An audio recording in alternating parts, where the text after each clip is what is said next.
Hey guys, and welcome back to the channel. So just the other day, I had the privilege of sitting down with Jaspreet Singh from The Minority Mindset for about 40 minutes, which was really, really cool. If you don't know Jaspreet, he has over 1 million subscribers on YouTube, but is also an experienced stock market and particularly real estate investor. So we spoke a lot about that, and also entrepreneurship and scaling your own business. So this video is quite simply my chat with Jaspreet. So without further ado, I hope you guys enjoyed the discussion, and let's roll the tape.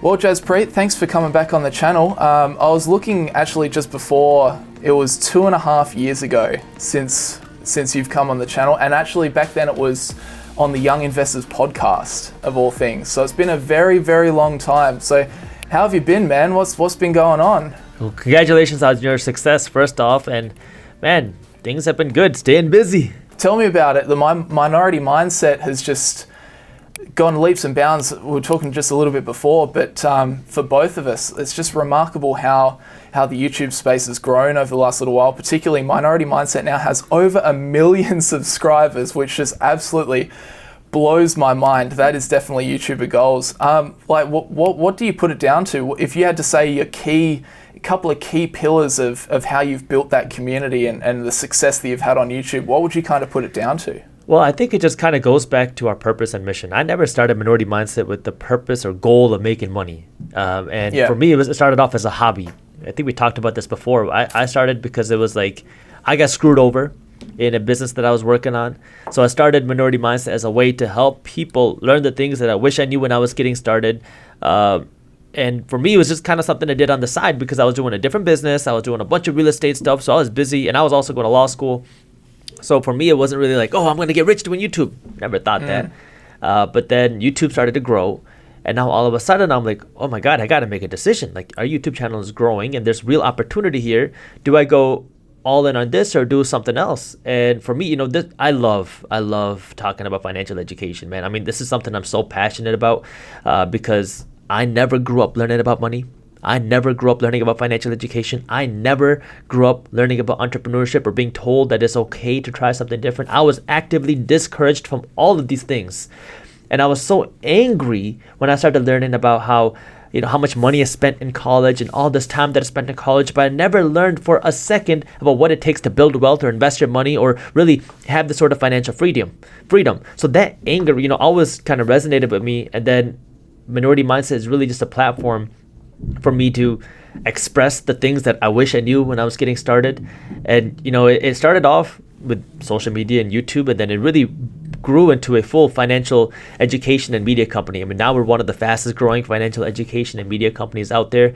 We have our main Minority Mindset YouTube channel. We have the Minority Mindset News channel we just launched. We're publishing daily updates on the top finance and business news. We have a Spanish channel, Minority Mindset en Español, where you can watch it content in Spanish for the Latin speaking countries. We have our website, theminoritymindset.com, where we publish articles every single day. We have our daily newsletters, which break down the top finance and business news. So we've really grown, and we have resources like our academy, which we just launched, which is a way for people to learn how to invest their money in the stock market with a coach. You get weekly coaching sessions, and we keep it super affordable. Less than the cost of dinner for two, and you get weekly sessions. And on top of that, you can even try it for free with a 10-day trial. That way you can see if it works. I mean, it is really just trying to changing the way things work, because it's not like, oh, you got to spend $1,000 and then see if it works. No, we don't want that. Try it out.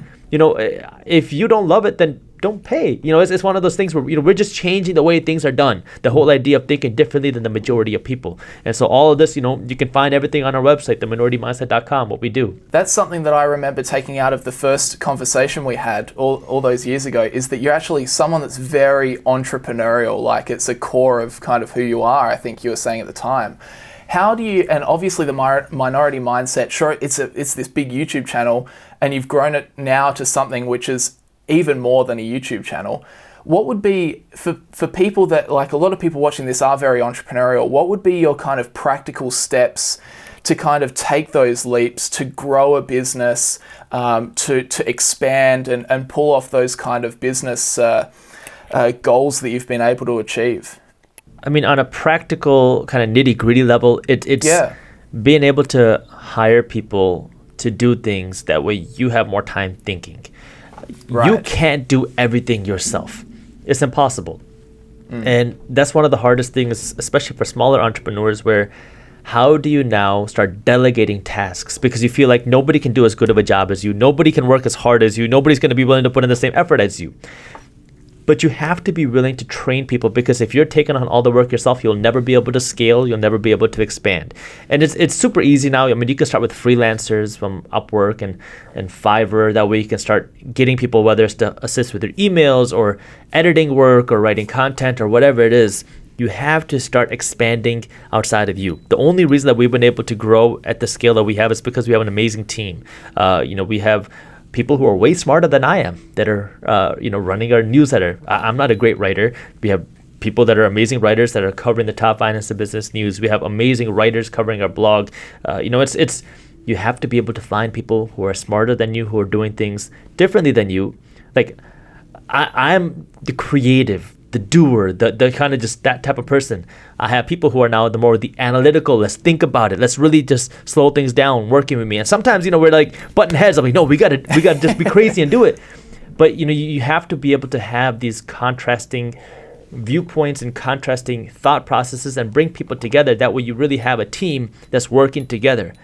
It has to be a team. You cannot do it all yourself. And you were saying that you're very much the creative force behind that. And that's actually why I really like your videos. Obviously, you're super knowledgeable about pretty much, it kind of blows my mind how knowledgeable you are about like every single kind of financial topic.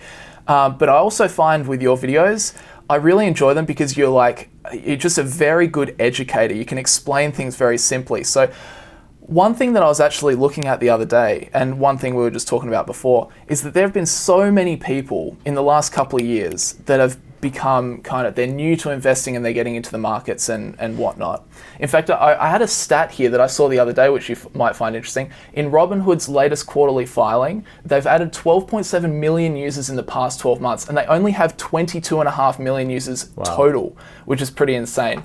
So, and I'm sure you get this all the time. Friends come up to you, subscribers even come up to you and say, Jaspreet, look, I want to get into investing, but I've never done it before. What's your how do you explain to them how to get going? What's your tips, your pointers, your advice that you normally give to those people? The worst question that you can ask is, what stock should I buy? Because you're ignoring everything else around it. What's a good stock for you might not be a good stock for me, and what's a good stock for me might not be a good stock for you. So a stock can be good or bad just depending on what your strategy is. And that's where you need to start. You need to understand what your goal is, and based off of your goal, you can come up with a strategy. So what does that mean? Because everyone assumes that, what are you talking about, man? My goal is I just want to make some money. Okay, well, let's break that down. Do you want to make money in the next 3 to 6 months? Or do you want to make money over the next 3 to 6 years or 30 years? And, especially if you're younger, you might assume that the sooner the better. What you talking about? Well, fine, but that comes with added risk. Traders take on the most risks. Somewhere between 80 to 90% of traders will lose money in the next 12 months. Overall, you're going to be at a loss. It's just, these are stats. I'm not a trader. I like investing my money. Investing my money means I put my money into a ETF or a stock, and I hold on to it for a long time because I want to invest in something that I believe in, that I believe is undervalued, and I want it to grow. And in order for it to grow, I need to give it time. And you're going to see wild fluctuations. You might see it go up and down. Traders move the market in the short term. But over the long term, it's all about the real fundamental values of the company. So that's the first thing you got to understand is kind of where on the spectrum do you want to be. And then you got to ask yourself really how risk tolerant are you? Because if you're 22, 25 years old and you don't got that many financial responsibilities, you might say, hey, I'm okay taking more risks. So you might be looking at growth companies and more startup type companies which don't have any profits, which have the opportunity to grow a whole lot faster because they're investing every single dollar that they earn back into the company, and maybe more. They're taking on debt, they're taking on more investments. That way they can grow in market share as fast as possible. So you have the opportunity to see a lot of growth in the stock price in the next 3 to 5 years. But on the downside, there's also a chance that they'll fail. So, if you're okay with that risk, then that's something that you can do. Versus, let's say you're not okay taking that much risk. Then you might be looking at blue chip stocks or ETFs or something else that's a little bit more stable, because now you don't necessarily need all that potential upside. You just want something where your money's safe and you get decent returns every single year. Or maybe you're that person that says, I just want to invest my money in the market, but I don't want to do any of the work. That's fine. You just have to be honest with yourself about that. Then you can look at ETFs. An ETF is an exchange traded fund which gives you exposure to a group of stocks. Now you can just invest in an ETF that gives you exposure to the biggest 500 companies in the stock market.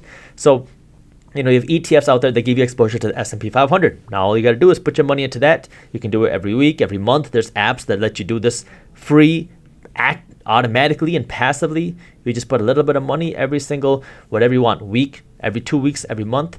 And now you're just putting your money in the market and you're letting the markets do its thing. And you're going to do this whether the market goes up or goes down. So it starts with the education. And this is one of the things that, I'm always talking about. We don't do stock picks on our channel because it doesn't do anything. I mean, it doesn't help. Yeah. It doesn't help. Yeah, maybe you'll do well in 2 weeks. Maybe you'll do horrible in 2 weeks. But I'm looking at things for, a certain time frame, for a certain horizon. But you might not have that goal. And I do not want to lead people into buy this, buy that for the hype. I want to give you the tools, the education that you need. That way you can go and make the right decision for yourself. And this, I was talking about the academy, right? We call it the Stock Market Insiders. That's exactly what we do. We teach that fundamental analysis every week, where you might learn how to read a cash flow statement or how to read an earnings call. And because these are live sessions, you're going to learn, okay, maybe this week is how to read a cash flow statement. And then you might go over Tesla's earnings statement if that came out this week. So you'll go over how to read a cash flow statement, then you'll read Tesla's cash flow statement and understand how to apply it. This is what, I'm trying to help educate. It's that education on how to make the smart decisions. That way you can make the smart decisions for yourself, or at least more educated decisions. I'm interested to hear your perspective for new investors. Do you tend to err on the side of maybe you should start out just in ETFs and index funds, or do you tend to err on the side of maybe more Warren Buffett style investing, where it is take the time to understand the company, then if you feel like if that's within your circle of competence, go for it? Because I found that different people have different answers to this. There's a lot of people that are like, look, you're just starting, just start with an index fund. There are other people which are like, look, just take the time to understand a business really in depth. The most important thing is that you get started. It's not mutually exclusive. I'll tell you how I invest when we talk about stocks. I have 2 different strategies. Every single week, I have money withdrawn from my account that goes into a few different ETFs. It's completely passive. And this is because I believe in the American economy. So whether the stock market goes up or it goes down, my money is going into these ETFs. It doesn't change. I also have money that I'm using to invest in individual companies because I like that research. I like studying companies. I enjoy doing that. And so, I do both of these things. And this is where you got to be honest with yourself. It doesn't matter. It's just, what are you going to do to get started? You have the same argument between, is it stocks? Is it real estate? Some people are going to say it has to be stocks. Some people are going to say it has to be real estate. Look, I own both. I have a ton of, I love investing in real estate. There's no one size fits all. And that's one of the things that, people always preach, that you have to follow this route. No, there's 7 billion people on this earth, maybe even close to 8 now. Everyone's different. You have different goals, different experiences, different wants. And based off of that, you got to pick the strategy that's right for you. And you're not going to know unless you try. And that's where you just have to try it and then see what you like. If you feel like you're going to like investing in companies, then go out, put some money in a company and go research it. And maybe you're going to realize 3 months later, oh my God, I hate this. It's too much for me. And then you just put your money in ETFs. Likewise, you put your money in ETFs, and maybe you're that person that you're going to say, oh my God, why is my ETF so heavily weighted in Amazon? I don't like that. Why are we so heavily weighted in Tesla? I do, or I don't like that. And then you're going to say, you know what, let me go and just, if you start asking these questions, then you're already making that decision where you're saying, I want to be more involved. So then you go start investing in companies yourself. And I think it's important to realize as well that when you start, chances are you'll probably lose some money along the way. So start small and just get a feel for it. And then, yes, you'll soon figure out whether you are a passive investor or an active investor. So I agree with you there. You did touch on as well just their real estate investing. And I know from our last conversation all those years ago that you're actually quite an experienced real estate investor. Some people might not know that about you. This is something that I don't really know too much about. I'm not a property investor. I just don't have the experience yet. I'm interested to hear your kind of thoughts. How's the American property market looking at the moment, especially with low rates? I mean, here in Australia, we're certainly seeing kind of all-time highs, low rates. Is it much the same in America? It's the exact same. We have right. the perfect storm in the housing market where housing prices have hit record highs. They're growing at record rates. You have massive demand of people wanting to buy homes and not that much supply. Now, it's starting to slow down. It's definitely slowing down where you have kind of things cooling off, but home prices are still growing very fast. Now, does that mean that you should just completely avoid it as an investor? No, it means you got to understand what's going on. I took a break from real estate when the 2020 pandemic happened because there was just so much uncertainty. I had no idea what the heck was going on. So I gave it a decent amount of time, but into 2021, I think, where I just stopped. And I was like, let's see what happens. Because we had in America, we had so many new regulations coming out on evictions and foreclosures and then mortgages. There was just so much going on. So that's where I put things on hold to kind of see what was going on. Then in 2021, we saw, soaring real estate prices, but I also got back into buying real estate. The difference now is I am being way pickier now than before. Right. Where, I understand that, hey, real estate prices could come down. And if that's the case, I want to make sure that my property is well suited where, let's just say the whole economy slows down. If I have to lower my rents, then I'm going to be okay. So I'm trying to factor that in because there are properties out there, especially your commercial multifamily apartment complexes, that are being sold at valuations which make no sense. They're selling properties not based off of how much profit they're making today, but based off of how much profit they think they'll make in 2 or 3 years based off of 5 to 10% rent growth. So what they're saying is, we're making a little bit of profit this year, but we think that rents are going to grow by 5% next year, and then another 5 to 10% the year after that, and then another 5 to 10% a year after that. And based off of how much profit you're going to make in 3 years from now, we're going to sell this property today. I'm not doing that. Right. Yeah. I'm not getting emotional. I'm not trying to chase these properties. It's harder because now I gotta sift through a lot of deals. I gotta spend more time finding the right deal, but I'm not going to chase these properties, but I'm still going to buy because if, let's just say there is going to be we know there's going to be a correction. Every asset class, stocks, real estate, cryptocurrency goes up and down, right? It's a fact. It's happened for centuries. Now the question is when. I don't know if it's going to happen next year or in 10 years. I obviously have my own guesses, but I have no idea. And so I'm not going to sit here and just wait. I'm going to buy, be smart when I buy, and then if and when things go down, I will buy more aggressively. And a lot of people, I guess myself included, are looking at getting into property over the next little while. And I think you bring up, obviously, a very good tip is to be picky and don't, obviously, no one's forcing your hand into a deal, so don't go into a deal if it's not going to be something that's really good. And I think we're seeing kind of that same situation in the stock market as well. It's hard to find great opportunities at the moment. Are there any other tips or maybe do's and don'ts of property that maybe you have learned over the years for people that might be interested in getting into it? There's so much. It's talking about years of experience and mistakes. Yeah. Are there any that stand out? The first thing is you got to decide what business do you want to be in. Do you want to be in the real estate investment business or the management business? And this is something that a lot of newer real estate investors have a hard time getting their head around because let's just say you buy a property, we'll talk about a single family home, and you rent it out for $1,500 a month. Well, now you have a question to ask. Do you want to manage the property yourself? Or do you want to hire a property management company who is going to take somewhere between 6 to 10% of your gross rental income, so up to $150 a month, to now manage the property? And you might say, oh, it's just one property. It's not that much work. The tenant's just going to pay rent. I just got to pay the taxes and the bills. Well, it's not a big deal. Well, for me, I don't want to be in the management business. I want to be in the ownership and the investment business so I have my time so I can find more investment properties. So, that's where you got to decide is what side of the business do you want to be on? I don't want to be getting calls from my tenants saying, oh, my toilet's broken or, oh, the furnace isn't working. I want them to call my property management company who is then going to find the contractor and do that. I want to just review it and manage it to make sure that everything is running efficiently and make sure my management company is doing a good job and making sure the tenants are taken care of. But I don't want to be the person that's paying the bills. I don't want to do the day-to-day stuff.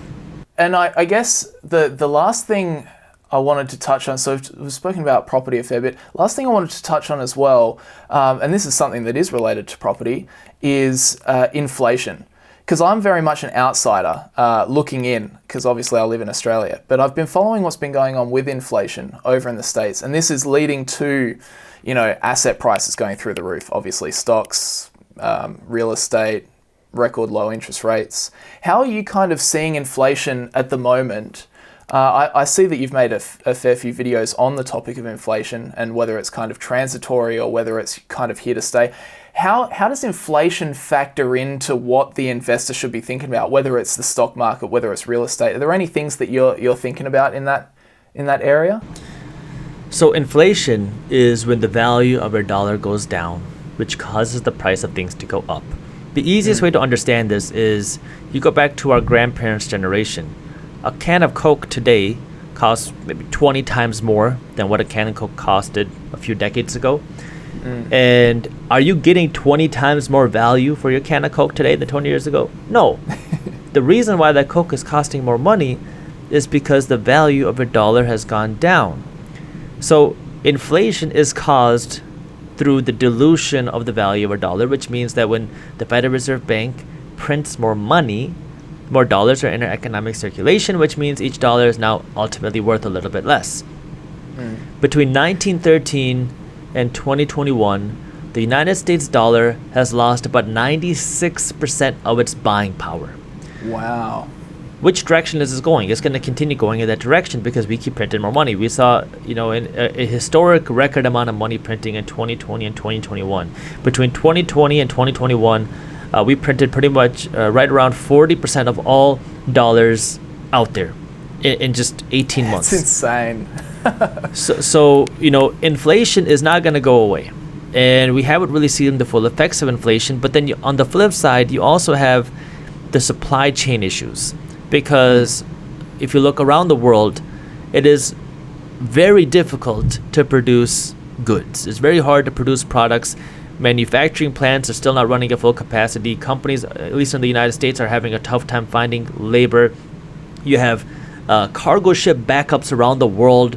And that's why we just recently in the United States announced that we're going to open up ports 24 hours a day to allow for more ports to come in. I mean, if you go to different stores around the country, the shelves are empty. I mean, it's so hard to buy a car right now. It's so hard to build a home right now. It is so hard to really do a lot of things because part of supply chain and part of inflation. Now, how much of it is it? It's impossible to say which one is the real cause of it. The Federal Reserve Bank and the government are going to continue saying that the money printing is not that bad. It's just transitory. But the facts are, I mean, that's not true. They're lying to you when they say that. Anytime you print money, especially that much money, you're going to feel the effects of it. Yeah. Now, obviously, we do have real supply chain issues. And I do think that as the supply chain gets figured out, what we'll probably see is we're going to have a excess surplus of goods. Right. When you have an excess surplus of goods, that can completely shift the market and kind of push the prices of things down. But, it's just kind of like, it's like any asset class. A market goes up, it gets overheated, it sells, people panic, it sells, and then it gets oversold, and then it kind of stabilizes, right? So there's a good chance that we could see something like that, and then we're going to see the real effects of inflation. Because then all these new dollars that were printed in 2020 and 2021 will finally start to be really absorbed in the economic system, and then people will start to see what the real value of the dollars are. So, inflation is a real thing. It is a real concern. And we will really start to see the effects of this over the next couple of years. Everything that we're seeing right now with the growing prices is not just inflation. It's supply chain issues as well. But inflation is a real concern, and we have to really start thinking about that. Is it something from an investing standpoint that you worry about? I mean, personally, from my perspective, I have a little bit passive investing, ETF style, and then most of my investing is kind of active investing, individual stock selection.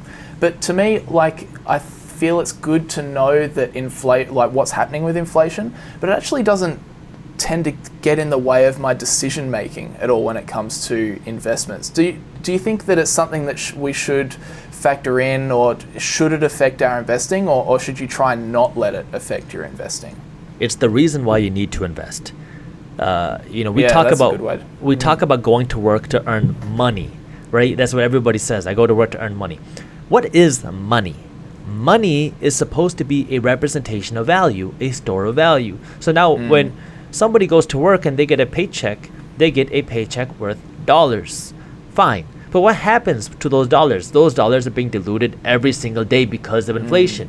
So what you need to do is you need to convert your dollars into something that's real money, or convert it into an asset which is going to be producing you more money. An asset is something that you're buying for the purpose of producing more value, right? If I go and invest in a company, I'm giving this company my capital, my value, right? My money. That way they now can use this cash to hire more people, to invest in a new store, to invest in new operations, to grow their company. So that's where you have to decide what you want to do. You can convert it to real money, which that's why you've seen a lot of people start to go towards cryptocurrency. You've seen the growth of people investing in metals like gold and silver. Yeah. I mean, these are real money, and you can buy these things as a way to store your value, or you can invest it into assets, stocks, real estate, and then you can use your money to now earn more money. Now, the advantage or disadvantage of stocks and real estate is you can earn more money because now you're producing more value, but the risk is you can also lose money. So that's where inflation plays a part, is you have to understand that, savings have their place. You want to have some cash, so if an emergency happens, you have money to fall back on. But inflation is the reason why you need to take your excess dollars and move them away from dollars and move them into an asset. I feel like inflation is one of those things where most people just don't really think about it, but I guess that's why it's called the silent killer of wealth, is that over time it will definitely just slowly but surely eat away your savings. So I definitely agree with you. It's a hidden tax. Yeah, the hidden tax that no one really thinks about, but is definitely one of the most real things ever. And it's about how do you get around that. And I think you're right. The most important thing is, even if you're a passive investor or an active investor, the main thing is that you are investing. So I think that's probably a pretty good place to kind of wrap things up, Jaspreet. Thanks very much for your time. I know that it's pretty late where you are at the moment. We've got a pretty terrible time difference, if I'm being honest. It's not the best time difference. It's really late for you, and then it's really early for me. But I certainly appreciate you coming onto the channel. Where can people find you? Obviously, the Minority Mindset, but you're talking a lot about the minoritymindset.com. Tell us what have you got going on at the moment? Well, first off, thank you for having me, man. This was a lot of fun. I always appreciate our talks, so I appreciate you taking the time out to do this. But yeah, you can check us out on YouTube, Minority Mindset. You can check out our news channel, Minority Mindset News, on YouTube. You can go to our website, theminoritymindset.com, across all socials at Minority Mindset. So, we're everywhere at Minority Mindset. All right. Well, awesome. Thank you very much for your time, Jaspreet. I know you're a busy man, so I'll let you get back to your evening. But yeah, once again, thank you very much for coming on the channel. It's good to talk to you, and we'll catch up soon. Thank you so much. I really appreciate it. Thank you again. So thanks again to Jaspreet for taking the time to come on the channel and have a chat. I hope you guys enjoyed the video. Please leave a like if you did, subscribe to this channel, and also go over and subscribe to the Minority Mindset, and of course, drop him a comment. Let him know that you came from this video. I would really appreciate it. But thank you guys for watching, and I'll see you all in the next video. Big thanks to SixPark for sponsoring this video. SixPark is an Australian business that aims to help people get started investing passively. So they have 5 core investment portfolios, of which one will be recommended for you based on an understanding of your own personal factors, such as your investment time horizon. Now, why I've teamed up with SixPark is that this is no active fund. The 5 core portfolios are based on the principles of passive investing. It's just that the ETFs within the portfolios change based on your own personal factors. So the platform also has a really solid interface, which is easy to use, and it really helps you understand how your money is being invested and also the progress you're making with your investment goals, which is something that I really like. But the best thing about the partnership we've got going is they've decided to lower the account minimum to help more of you guys get started on their platform for less. So traditionally, SixPark had a $5,000 account minimum. Now they've just lowered it to $2,000. So I really appreciate this gesture, and if you'd be interested in taking them up on this offer, feel free to follow the link in the description below. You can have a look. I've got my own landing page and everything. They've done a really good job with this. I absolutely love it. But yeah, if you're interested, feel free to check them out, and thanks to Six Park for sponsoring this video.